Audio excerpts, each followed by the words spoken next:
আমি আজকে দেখলাম এই খাতাটা, তো আমি খাতাটার মধ্যে আজকে একটা সুন্দর জিনিস আঁকবো। আর মনে ছিল না, আমি প্রথমে ভাবছিলাম এই মিনি একটা ডায়েরির মধ্যে যে আমি কী আঁকবো।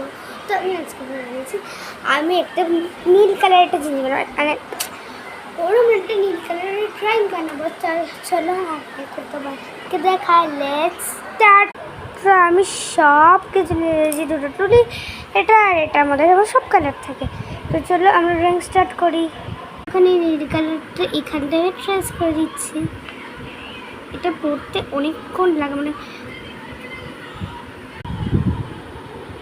দেখো আমি এখন ভালো করে এটাকে স্প্রেড করে নিচ্ছি। আমি একটা সুন্দর জিনিস বানাচ্ছি। যদি আপনারা প্রথমে না জানেন তো আমি এটা কী বানাচ্ছি, তো আমি বানাচ্ছি একটা জিনিস দাদা একটা টাইপের যেগুলো বড়ো বড়ো জিনিসের আমি বানাচ্ছি, ঠিক আছে। এবার আমি এখানে দিয়ে দেবো পার্পল কালার। চলো আমি দিয়ে দিই,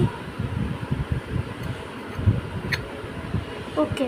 হ্যাঁ, তো এবার আমি এখানে ইয়েলো কালার দিব। হ্যাঁ, এবার এর মধ্যে আমি একটা ডিজাইন করবো, আর ডিজাইন করার পর আমাদের এই পিকচার রেডি হয়ে যাবে। চলো, তোমাদের আমার ড্রয়িংটা ফিনিশ হয়ে গেছে।